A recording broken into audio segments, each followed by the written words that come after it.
ہمارے پیارے آقا محمد مصطفیٰ صلی اللہ تعالیٰ علیہ وسلم کا فرمان علی شان ہے، شعبان میرا مہینہ ہے اور رمضان المبارک اللہ کا مہینہ ہے۔ جامع الصغیر کی روایت ہے۔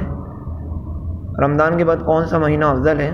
حضرت سیدنا انس رضی اللہ عنہ فرماتے ہیں کہ دو عالم کے مالک و مختار مکی مدنی سرکار صلی اللہ علیہ وسلم کی بارگاہ بیکس پناہ میں عرض کی گئی کہ رمضان کے بعد کون سا روزہ افضل ہے؟ ارشاد فرمایا تعظیم رمضان کے لیے شعبان کا، اور پھر عرض کی گئی کون سا صدقہ افضل ہے؟ فرمایا رمضان کے ماہ میں صدقہ کرنا۔ 15ویں شب میں تجلی۔ ام المومنین حضرت سیدتنا عائشہ صدیقہ رضی اللہ عنہ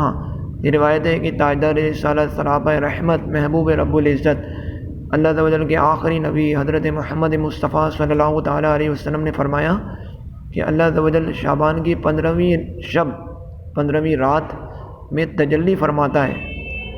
استغفار یعنی توبہ کرنے والوں کو بخش دیتا، اور طالب رحمت پر یعنی رحمت کی طلب کرنے والوں پر رحمت فرماتا ہے، اور عداوت والوں کو جس حال پر ہیں اسی پر چھوڑ دیتا ہے۔ شعب الایمان جلد 3 صفحہ 383 حدیث نمبر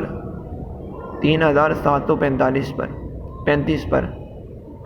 بھلائیوں والی راتیں۔ ام المومنین حضرت عائشہ صدیقہ رضی اللہ عنہ روایت فرماتی ہیں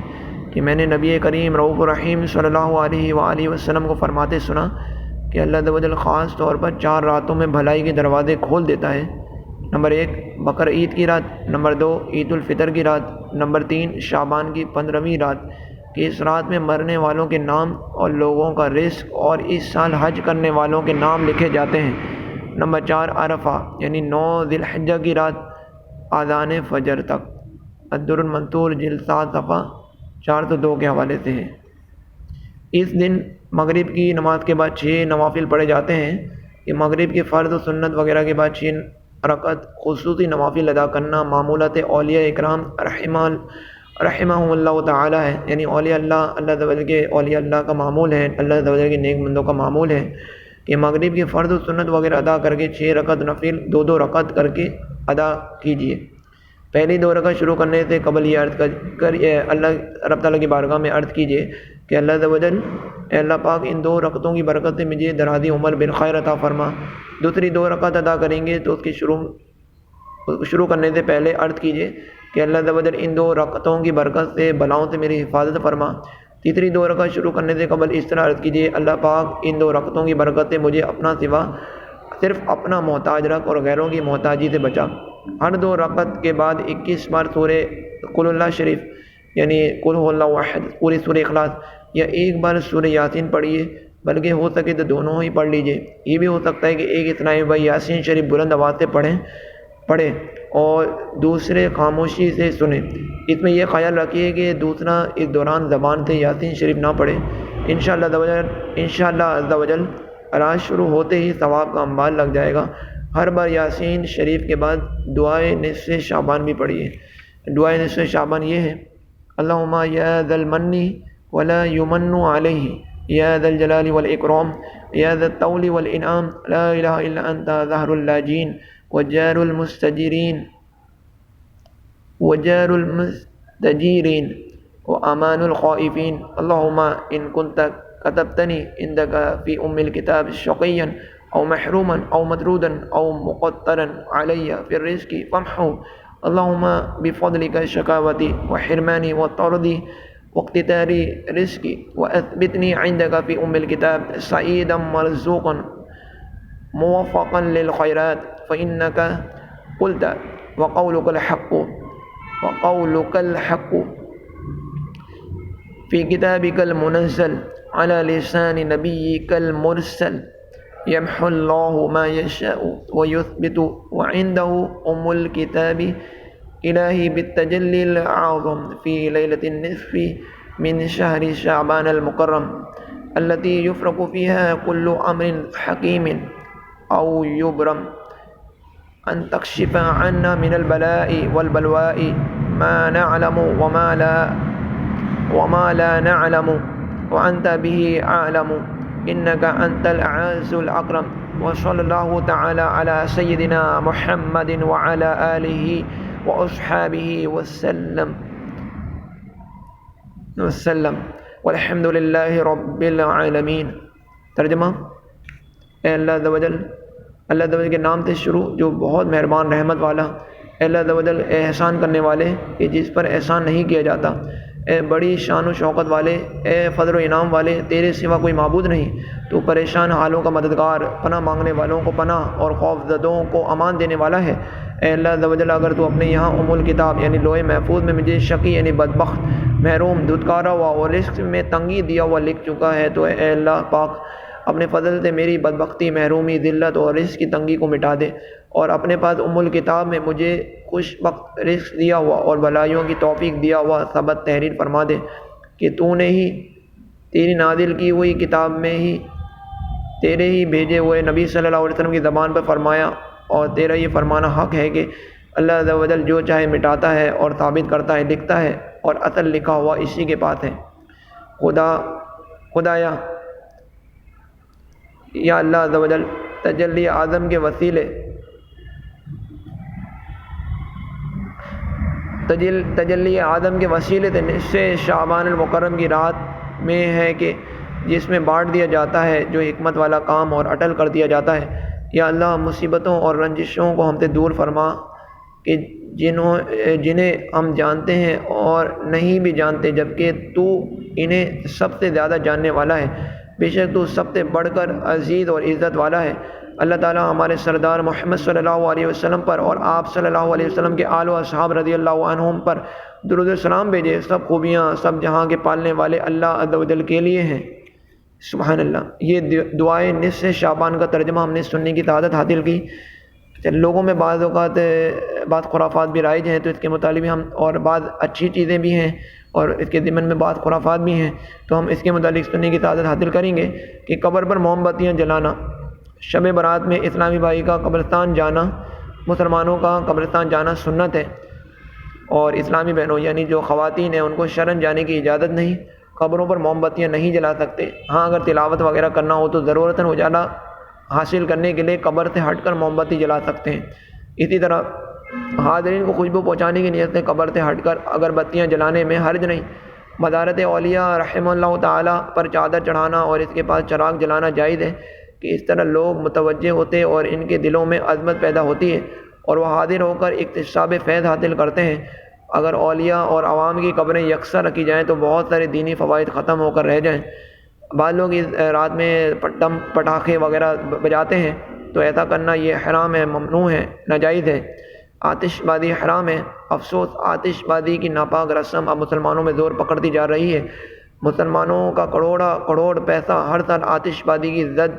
نظر ہو جاتا ہے، اور آئے دن یہ خبریں آتی ہیں کہ فلاں جگہ آتش بازی سے اتنے گھر جل گئے اور اتنے آدمی جلس کر مر گئے وغیرہ وغیرہ۔ اس میں جان کا خطرہ، مال کی بربادی اور مکان میں آگ لگنے کا اندیشہ ہے۔ پھر یہ کام اللہ پاک کی نافرمانی بھی ہے۔ حضرت مفتی احمد یار خان نعیمی علیہ رحمہ فرماتے ہیں کہ آتش بازی بنانا، بیچنا، خریدنا، خریدوانا، چلانا اور چلوانا سب حرام ہے۔ تجھ کو شعبان المعظم کا خدایا واسطہ بخش دے رب محمد تو میری ہر ایک خطا۔ صلو علی الحبیب صلی اللہ تعالی علی محمد۔ یہ ہم نے شعبان کے متعلق ایک پورا ایک خاکہ سنا۔ تو جو بھائی مسجد میں شریک ہوں گے وہ تو ظاہر ہے امام صاحب کے پیچھے ہی یہ 6 نوافل ادا کریں گے، تو اور جو اسلامی بہنیں جو گھر میں خواتین حضرات پڑھیں گی تو وہ اس طریقے کے مطابق ہی ادا کریں جس طرح نوافل کا طریقہ بتایا گیا۔ اور آج کہ جو بھائی مسجد میں امام کے پیچھے پڑھیں گے تو ان کے لیے عرض ہے کہ وہ جب پہلی رکعت میں دوسری رکعت یا تیسری رکعت جماعت کے ساتھ پڑھی جائے، جہاں جماعت سے پڑھی جاتی ہے، تو جماعت میں امام کے پیچھے آپ تعوذ، تسمیہ یعنی اعوذ باللہ، بسم اللہ، الحمدللہ رب العالمین، سورہ فاتحہ اور سورت جو ہے نہیں پڑھیں گے، امام تب قرات کریں گے، بس آپ نے سننا ہے جتنا عام رکعت پڑھتے ہیں، اور اسی طرح چاروں رکعت کے اندر امام تب قرات کریں گے اور آپ نے صرف سننا ہے، اور یعنی 6 رکعتوں کے اندر 2 کر کے پڑھی جائیں گی۔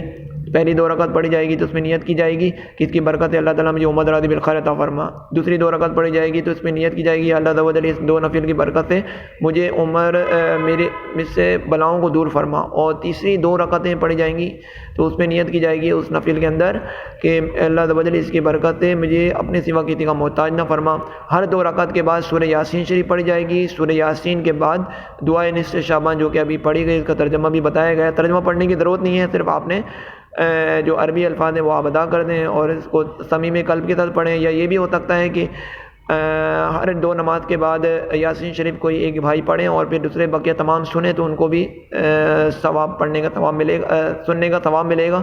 اور اسی طرح پھر ایک کوئی دعا نصف شعبان پڑھیں اور سارے حضرات اس کے آخر میں آمین کہیں. تو اس طرح یہ آپ کے 6 نوافل مکمل ہو جائیں گے. اور پھر عشاء کی نماز میں شریک ہوں، عشاء کی نماز بھی باجماعت ادا کریں گے. حدیث شریف میں آتا ہے کہ جس نے عشاء کی نماز جماعت کے ساتھ ادا کی اس نے پوری رات عبادت کی، اس نے آدھی رات عبادت کی. اور جس نے فجر کی نماز بھی جماعت کے ساتھ ادا کی تو اس نے پوری رات عبادت کی. یہ حدیث شریف کا مفہوم ہے. یعنی جس نے عشاء کی نماز پڑھی تو اس نے آدھی رات عبادت کی. جس نے عشاء اور فجر کی دونوں نماز کو جماعت کے ساتھ ادا کیا، نماز با جماعت ادا کی، تو اس کو پوری رات عبادت کا ثواب ملا. تو خاص بڑی راتوں میں اور ہر روز ہی ان 2 نمازوں کو اور 5 ہی نمازوں کو جماعت کے ساتھ پڑھنے کا معمول رکھیں. انشاءاللہ تعالیٰ اس کی آپ کو بھی ہم سب کو اللہ تعالیٰ برکتیں عطا فرمائے، عافیت نصیب فرمائے. پھر یاد رہے کہ پھر عشاء کی نماز کے بعد عام طور پر لوگوں کے معمولات ہوتے ہیں اور ایک اچھا طریقہ بھی ہے کہ آپ عشاء کی نماز کے بعد آپ گھر میں کھانا کھا لیں، ذرا تسلی رکھ لیں، ذرا سکون لے لیں. اس کے بعد پھر آپ قبرستان جا کے حاضری دیں. قبرستان میں جانا اس طرح سنت بھی ہے. اور یہ کہ اپنے جو بھی مرحومین یا کوئی عام قبرستان میں بھی جا سکتے ہیں، چاہیں تو اپنے مرحومین کی قبر میں بھی جائیں تو ایک اچھا طریقہ کار ہو جائے گا. لیکن یہ ہے کہ اگر مرحومین کی قبر آپ کے دور ہیں، کئی دور علاقوں میں شہروں میں ہیں، تو پھر آپ بھلے قریب کے کوئی قبرستان میں جا کر سنت کو ادا کر لیں کہ حضور کی ادا کو ادا کر رہا ہوں، تو اس نیت سے قبرستان میں شریک ہو جائیں. اور پھر یہ ہے کہ آپ اپنے مرحومین کو بھی احسان ثواب کریں کہ وہ منتظر ہوتے ہیں. جو مرحومین کی روحیں ہوتی ہیں وہ گھروں کے دروازوں پر آ کر انتظار کرتی ہیں. خاص طور پر کتابوں میں لکھا ہے کہ جمعرات کے دن وہ انتظار کرتی ہیں. اور پھر یہ شعبان کی رات کے متعلق بھی بعض اقوال ملتے ہیں کہ وہ رات میں آ کر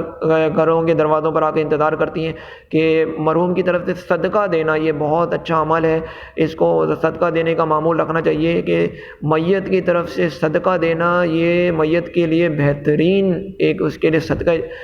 اس کے لیے تحفہ کھلاتا ہے. تو اس کے صدقہ کرنا یا مطلب یا پھر احسان ثواب کے لیے مسجد میں مطلب قرآن پاک رکھوانا یا دعوت اسلامی جیسے اچھے نیک عالم سنی عالم دین صحیح دین کا لٹریچر جو ہے اس کی کتابوں کو عام کرنا لوگوں میں. اسی طرح مطلب یعنی کہ کسی کو مطلب یعنی مسجد میں لگانا، مدرسہ بنانے میں تعمیر میں لگانا یا مطلب ایسی کار خیر میں لگانا جو قائم رہتا ہو دائم رہتا ہو، یعنی زیادہ عرصے رہنے والی چیز. تو جب تک وہ چیز سلامت رہے گی آپ کو اس کا ثواب ملتا رہے گا. اور اس طرح امام صاحبان، مؤذن صاحبان یا پھر مطلب جو خطیب حضرات ہیں علماء اکرام ان کی خدمت قاری کرنا، ان کو بھی تحفتاً دینا، ہدیہ دینا، نذرانہ دینا، یہ بھی سعادت مندی ہے، سعادت مندیوں کی معراج ہے. اور اسی طرح فقراء پر صدقہ و خیرات کرنا اپنے مرحومین کے احسان ثواب کی نیت سے یہ بہت بڑی سعادت مندی ہے. اللہ تعالیٰ ہمیں اس رات کو عبادت میں گزارنے کی توفیق نصیب فرمائے، سچی توبہ کی توفیق نصیب فرمائے. اس میں معمول یہ رکھیں گے امیر سنت دامت برکاتہ علیہ کی طرف سے ہے کہ 14 شعبان کو بھی روزہ رکھا جائے کہ اعمال کے ختم ہونے کا دن ہے. بزرگوں نے فرمایا عمل ختم ہونے کا دن ہے تو وہ بھی ایک اچھے عمل پر ہو سکے تو روزے کی حالت میں ہو. تو بعض بزرگوں کے اقوال ملتے ہیں کہ میں چاہتا ہوں کہ میرا انتقال روزے کی حالت میں ہو. تو یہ عمل کا ظاہر ایک نامہ عمل جو ہے ایک کا اختتام ہوتا ہے اور پھر ایک نیا عمل نامہ شروع ہوتا ہے. تو عمل کے بدلی کا وقت ہوتا ہے. تو اس وقت یہ ہے کہ عمل کے اختتام پر آپ کا ایک روزے کی مبارک عبادت لکھی ہوئی ہو کہ آخری دن میں آپ نے وقت بھی آپ نے اللہ تعالیٰ کی رضا کے لیے روزہ رکھا. اور پھر 15 شعبان کے دن روزہ رکھنے کی خاص حدیث شریف میں ترغیب فرمائی گئی ہے. تو اس دن بھی آپ روزہ رکھیں تو اعمال کا پہلا دن بھی روزے سے شروع ہو تو کتنا ہی بڑی سعادت مندی ہے. اور اللہ کی بارگاہ میں سچی توبہ کریں. اپنے رشتہ داروں عزیز و اقربا جن کو آپ نے روٹایا ہے ان کو منانے کی کوشش کریں، میسیج کے ذریعے یا مختلف جس کے ذریعے ان کو راضی کیا جا سکتا ہے ان کو راضی کرنے کی راضی رکھنے کی کوشش کریں. اور یہ کہ ظاہر ہے اس رات میں بہت سے بنی کلب کی بکریوں کے بالوں کے برابر، بھیڑوں کی بالوں کے برابر لوگوں کی مغفرت کی جاتی ہے. مگر بعض لوگ ایسے ہیں بد نصیب ہیں کہ اس رات بھی مغفرت نہیں کی جاتی. تو شرک کرنے والے کپڑا اپنا تہبند جو ہے، جو اپنی شلوار جو ہے یا پھر کپڑا جو ہے پینٹ وغیرہ آپ جو بھی ہے، اگر تکبر کی نیت سے یا حسب نسب پر تکبر کی نیت سے آپ اگر یہ لٹکاتے ہیں تو یہ گناہ ہے۔ اس نیت سے جو لٹکاتے ہیں تو وہ بھی ظاہر ہے ان کی مغفرت نہیں کی جاتی ہے، والدین کی نافرمانی، نجومی جو جادوگر ہیں یا پھر جو اسی طرح اور بھی بہت سارے لوگ ہیں جن کی طرح مغفرت نہیں کی جاتی۔ خاص طور پر ایک بھی فرمایا گیا کہ جو مسلمان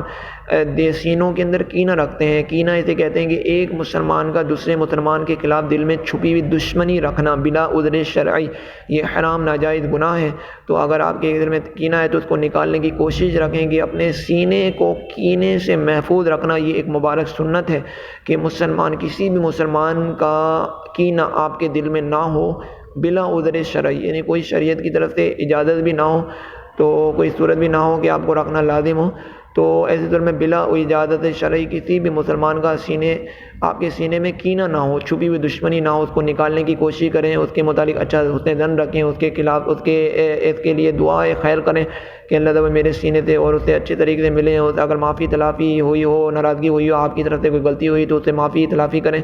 اور اللہ کی بارگاہ میں سچی توبہ کریں، تمام گناہوں سے آئندہ جتنے بھی ہو چکے اور یہ جو آج تک جو ہو چکے ہیں ان سے سچی توبہ کریں اور اللہ تعالیٰ کی بارگاہ میں عرض کریں یا اللہ جو بھی گناہ ہو چکے اعتراف کرتا ہوں نہیں کروں گا، شرمندگی ہوں اعلانیہ کے اعلانیہ، پوشیدہ توبہ کرتا ہوں، اور جو بھی لائق تلافی والے معاملات ہیں جیسے نمازیں، روزے، قضا، حج، اگر مطلب کہ نمازیں قضا ہوئی ہیں، روزے قضا ہوئے ہیں یا حج فرض ہونے کے باوجود ادا نہیں کیا، یا زکوٰۃ ضروری تھی تب بھی آپ نے ادا نہیں کی،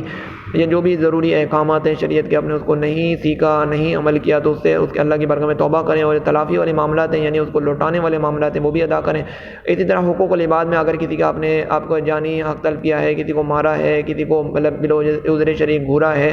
کسی کو مکہ رسید کیا ہے، کسی کی عزت پامال کی ہے، کسی کی غیبت کی ہے، چغلی کی ہے، کسی بہتان باندھا ہے، کسی پر دل آزاری کی ہے، کسی کو تانا دیا ہے، کسی کو طنز کیا ہے بلا عذر شرعی جس کی شریعت نے آپ کو اجازت نہیں دی، تو کسی کی اس کی عزت کو ہت کیا ہو، عزت پر آپ نے مطلب یعنی کہ عزت کو پامال کیا ہو، اس کی عزت کو دھچکا لگایا ہو جس وجہ سے اسے بلا عذر شرعی یعنی شریعت نے اجازت بھی نہیں دی اور آپ نے پھر بھی آپ نے اس طرح کیا، اس کو تکلیف ہوئی، تو اس صورت میں بھی آپ اس سے معافی مانگیں۔ اسی طرح اگر کسی کا مالی حق آپ پر کسی کا قرضہ ہے اور آپ نے یعنی آپ پر کسی کا قرضہ ہے اور آپ نے قرض ادا نہیں کیا، پھر بلا وجہ آپ ٹالم ٹولی کر رہے ہیں، تو اس قرض کو ادا کرنے کی بھی کوشش کریں اور اس قرض کو ادا کرنے کی بھی آپ کوشش کریں۔ اور اسی طرح اگر آپ پر کسی کا آپ پر اگر قرض ہے اور آپ پر کسی کا قرض ہے تو آپ یہ ہے کہ جلد ادا کریں، اگر جلد ادا نہیں کر سکتے تو اس سے مہلت مانگ لیں، اور اگر مہلت آپ مانگتے ہیں اور یہ ہے کہ پھر وہ اجازت دے دیتا ہے تو پھر تو صحیح ہے، یہ ہے کہ آپ مطلب اس کی جتنی اس نے مہلت دی ہے اس کے لحاظ سے اب اس کا قرض ادا کرتے رہیں۔ اسی طرح یہ ہے کہ آپ اگر کسی کی آپ نے جانی مالی عزتی اور اس لحاظ سے اور کسی دینی حق کے لحاظ سے اگر کسی کو آپ نے غلط بات بتائی ہے تو اس کو اپنی غلط بات کا ازالہ کریں کہ مجھ سے غلط بات آپ کو بتائی تھی، صحیح بات یہ ہے۔ اس طرح دین کی صحیح طرح رہنمائی کرنا یہ بھی ایک دینی مسلمان کے حقوق میں سے آتا ہے، کیونکہ دین کے مسئلے کو پہنچانا یہ بہت بڑی امانت ہے، تو اس میں بعض لوگ خیانت کرتے ہیں، غلط مسئلے بیان کر دیتے ہیں، جب صحیح مسئلہ معلوم ہوتا ہے تو اس کے مطابق عقیدہ تو اپنا لیتے ہیں، عمل بھی کر رہے ہوتے ہیں، لیکن اپنے غلطی کا ازالہ نہیں کرتے، یہ بہت بڑی جسارت ہے، غلطی ہے۔ تو اگر کبھی آپ نے اس طرح کی ہو، اس طرح غلطی کی ہو، تو اگر آپ کو غلطی کا پتہ چل جائے تو آپ نے جن کو وہ غلط بات بتائی تو اس سے رجوع کریں اور اس کو بولیں کہ یہ بات غلط تھی، یہ بات صحیح یوں ہے، جو میں نے پہلے بات بتائی تھی وہ غلط ہے اور صحیح بات یہ ہے۔ تو یہ بھی کرنا یہ ضروری ہے کہ مسلمان کو درست معلومات پہنچانا یہ ضروری ہے، اور یعنی درست بات ہی پہنچانا یہ ضروری ہے، اور اگر درست بات آپ کو معلوم نہیں تو اس کے متعلق جانیں، صحیح طریقے سے جانیں، اور پھر جب آپ کو تسلی ہو جائے، تشفی ہو جائے، پھر اس کے بعد آگے بھی بیان کریں، جبکہ آپ بیان کرنے پر قادر ہوں، آپ اختیار رکھتے ہوں کہ آپ صحیح طرح بیان کر دیں گے تو بھلے آپ بیان کریں، تو یہ بہت بڑی شہادت مندی ہے۔ تو شعبان کی رات میں بعض لوگ پھر یہ قبرستان جاتے ہیں، پھر واپس آتے ہیں، اور بعض لوگوں میں پھر صلاۃ التسبیح پڑھنے کا معمول رہتا ہے۔ صلاۃ التسبیح کے متعلق بھی سننے کی سعادت حاصل کی کہ صلاۃ التسبیح کی جو ادائیگی کرنے کا طریقہ ہے وہ ہم نے سنا بھی، ایک مرتبہ دوبارہ عرض کر دیتا ہوں، صلاۃ التسبیح آپ نے صلاۃ التسبیح کی 4 رکعتیں ہوتی ہیں، 4 رکعت کی نیت 4 رکعت نفل صلاۃ التسبیح کی نیت کرتا ہوں، اس میں آپ نے سب سے پہلے اللہ اکبر کہنا ہے، اللہ اکبر کہنے کے بعد ثنا پڑھنی ہے، سبحانک اللہم وبحمدک وتبارک اسمک وتعالی جدک ولا الہ غیرک۔ پہلی رکعت میں سبحان ثنا پڑھنی ہے، اس کے بعد 15 مرتبہ پڑھنی ہے، جبکہ بقیہ تینوں رکعتوں کے شروع میں تو دائرہ ثنا نہیں پڑھتے، تو صرف 15 مرتبہ پڑھنی ہے۔ پہلی رکعت میں ثنا کے بعد 15 مرتبہ، اور دوسری رکعت میں ہر رکعت کے شروع میں 15 مرتبہ 15 مرتبہ 15 مرتبہ آپ نے کیا پڑھنا ہے، یہ تسبیح سبحان اللہ والحمد للہ ولا الہ الا اللہ واللہ اکبر، سبحان اللہ والحمد للہ ولا الہ الا اللہ واللہ اکبر، یعنی تیسرا کلمہ آدھا تیسرا کلمہ پڑھنا ہے واللہ اکبر تک،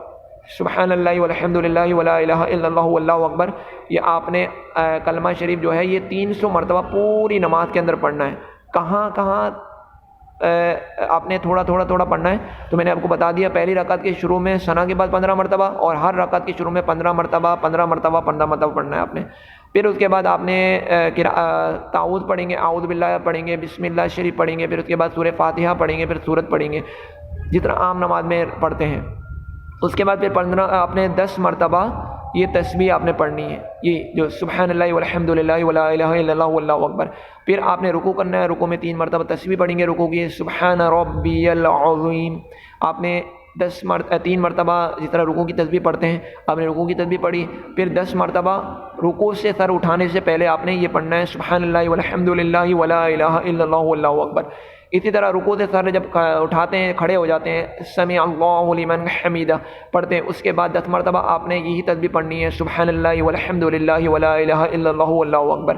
پھر آپ سجدے میں جائیں گے، سجدے میں سبحان ربی الاعلی پڑھتے ہیں 3 مرتبہ۔ اس کے بعد سجدے سے سر اٹھانے سے پہلے سجدے میں جب جاتے ہیں تو سجدے میں 3 مرتبہ آپ نے پڑھنی ہے سبحان ربی الاعلی، پڑھنے کے بعد آپ نے 3 مرتبہ سجدے کی تسبیح پڑھنی ہے، سجدے کی تسبیح پڑھنے کے بعد آپ نے سجدے سے سر اٹھانے سے پہلے آپ نے 10 مرتبہ پڑھنا ہے سبحان اللہ والحمد للہ ولا الہ الا اللہ واللہ اکبر۔ پھر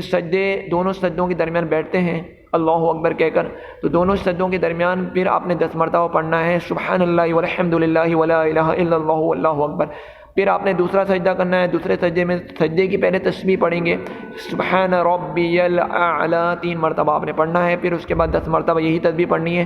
سبحان اللہ والحمد للہ ولا الہ الا اللہ واللہ اکبر، یہ آپ نے 10 مرتبہ پڑھنی ہے۔ یہ آپ کی ایک رکعت پوری ہو گئی۔ اسی طرح آپ نے دوسری رکعت پڑھنی ہے، اسی طرح تیسری رکعت پڑھنی ہے، اسی طرح چوتھی رکعت پڑھنی ہے۔ ہر 2 رکعت کے بعد اتحیات پڑھیں گے، دوسری رکعت کے بعد اتحیات پڑھیں گے، اتحیات مکمل کرنے کے بعد دوبارہ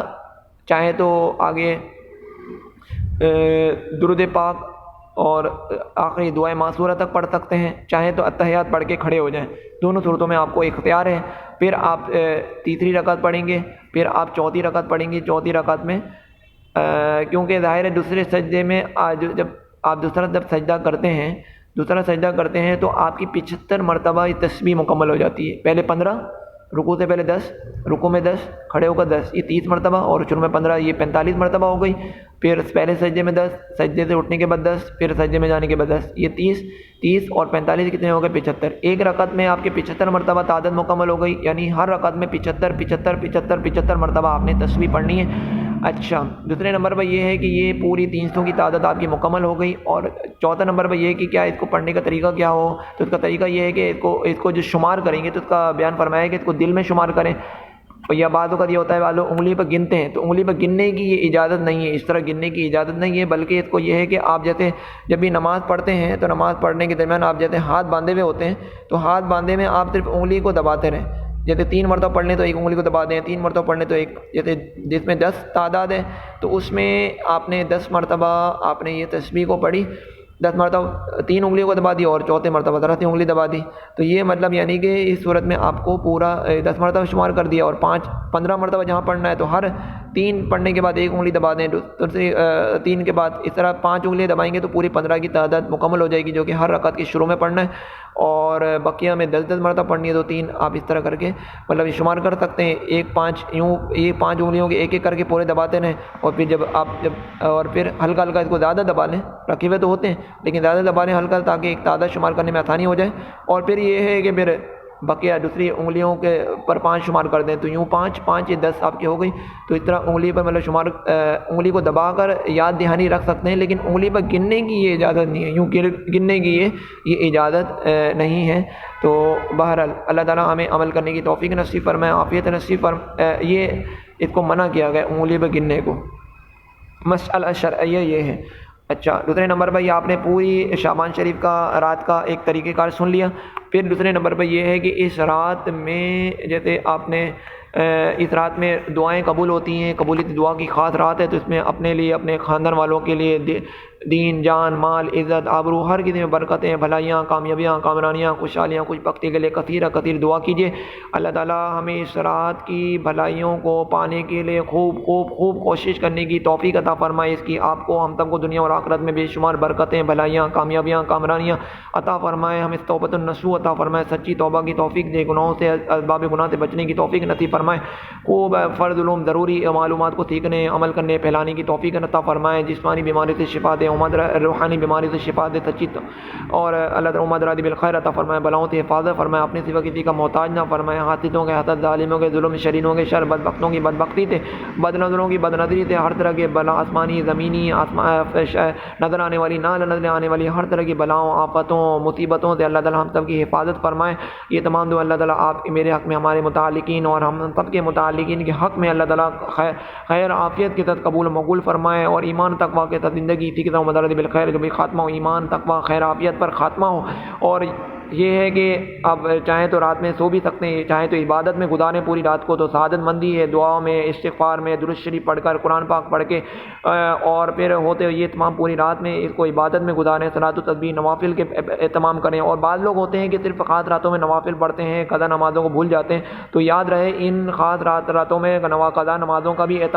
نوافل بھی پڑھیں، اور ساتھ ساتھ اپنی اگر قضاء عمری ہے، اگر آپ کی زندگی میں قضاء عمری رہتی ہیں، تو ایک دعوت اسلامی کا بہت ہی پیارا رسالہ ہے، قضاء عمری ادا کرنے کا طریقہ. قضاء عمری ادا کرنے کا طریقہ، قضاء عمری ادا کرنے کا طریقہ، قضاء نماز ادا کرنے کا طریقہ. اس طرح آپ نیٹ پر لکھ کر سرچ کریں گے تو اس طرح آپ کو اس کی PDF ڈاؤن لوڈ کر کے آپ اس کے متعلق سنیں، تو انشاءاللہ آپ کو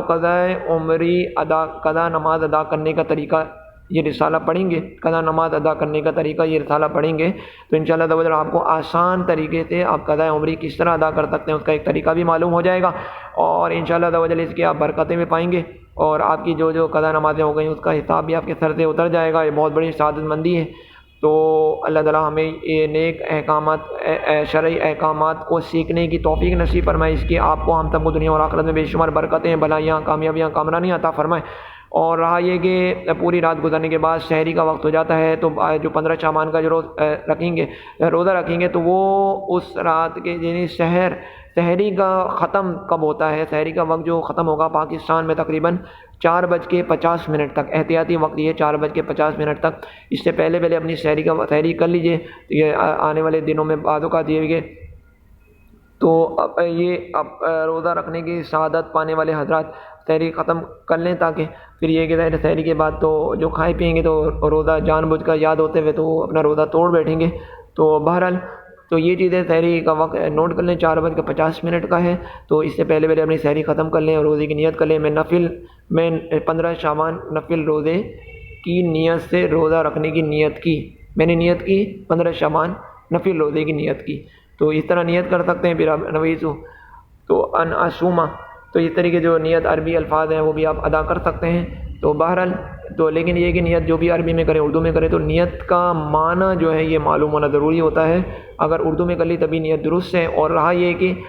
آپ نے اس طرح اپنی نیت کی تو آپ کی نیت ہو گئی. بہرحال پورا دن عبادت میں، نمازوں کی پابندی کے ساتھ گزاریں کہ آپ کے عمل کا پہلا دن ہے، تو اس میں ہو سکے تو اچھے سے اچھا، زیادہ سے زیادہ نیک عمل کرنے کی کوشش کریں گے. اچھا پہلے آغاز بھی ایک اچھے عمل کے ساتھ ہو. اللہ تعالیٰ اس مبارک اور نازک ترین دن میں ہمیں اس کو عبادت اور ریاضت اور وہ مجاہدات میں گزارنے کی توفیق نصیب فرمائے۔ اس کی آپ کو ہم سب کو دنیا اور آخرت میں بے شمار برکتیں، بھلائیاں، کامیابیاں، کامرانیاں نصیب فرمائے، اور مکہ مدینے کے بعد اب حاضری نصیب فرمائے، جسمانی روحانی بیماری سے شفا عطا فرمائے، حاجتوں کو پوری فرمائے، ایمان تقویٰ کے ساتھ زندگی اسی کے ساتھ مدرج بالخیر ہو، جب بھی خاتمہ ہو ایمان تقویٰ پر ہو، حضور کے جلووں میں مدینہ شریف میں بصورت شہادت ایمان تقویٰ کے ساتھ خاتمہ ہو، اور جب قبر، حشر، میدان، پلسرات کے تمام معاملات میں آسانی ہو، بلا حساب و کتاب جنت الفردوس میں پیارے آقا علیہ الصلوۃ والسلام کا اللہ تعالیٰ پڑوس نصیب فرمائے۔ اس کے آپ کو ہم سب کو دنیا اور آخرت میں اللہ تعالیٰ اس مبارک بیان کو سننے کی اللہ تعالیٰ آپ کو ہم سب کو برکتیں عطا فرمائے۔ بیان میں کوئی غلطی کوتاہی ہوئی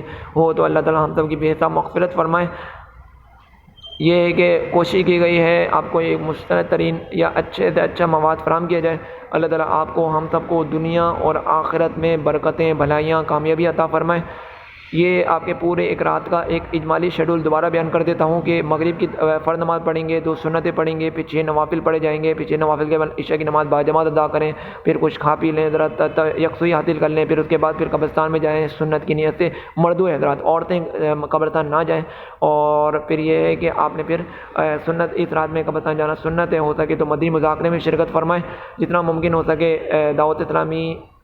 کہ عالمی مدنی مرکز فیضان مدینہ کراچی میں امیر سنت اور دیگر مبلغ دعوت اسلامی بیانات وغیرہ کا سلسلہ ہوگا، تو آپ بھی دعا کا سلسلہ بھی ہوگا، تو اس بڑی رات کو آپ مدنی چینل پر ہو سکے تو گزارنے کی کوشش کریں، تو انشاءاللہ اس کی آپ کو بھی ہم سب کو بے شمار برکتیں اللہ تبارک و تعالیٰ عطا فرمائے گا۔ اور پھر یہ ہے کہ پھر ہو سکے تو سو جائیں، اور پھر یہ کہ سحری سے کچھ لمحے پہلے اٹھ کر تہجد کی نماز ادا کریں، اور تہجد کی نماز ادا کرنے کے بعد سحری کریں، سحری کی ادائیگی کرنے کے بعد سحری میں دعائیں کریں، ہو سکے تو خوب دعائیں کریں، اور پھر یہ ہے کہ سحری ختم ہونے کے بعد نماز فجر کو جماعت کے ساتھ ادا کریں، اور پھر یہ کہ اس وقت بھی دعائیں کریں، اور پورے دن کو عبادت اور ریاضت میں گزارنے کی کوشش کریں۔ یہ میں نے آپ کو پورے دن کا ایک جدول بیان کر دیا ہے، 15 شعبان کو کس طرح گزارنا ہے، اور ہو سکے تو 15 شعبان سے پہلے 14 شعبان کو بھی روزہ رکھیں کہ ظاہر سال اعمال کا آخری دن، عمل نامے کے لپٹنے کا آخری دن، اور عمل نامے نئے نامہ عمل کے شروع ہونے کا پہلا دن، دونوں روزے سے لکھا جائے، تو یہ سعادت مندی اللہ تعالیٰ ہمیں ایسے نیک اجتماعات،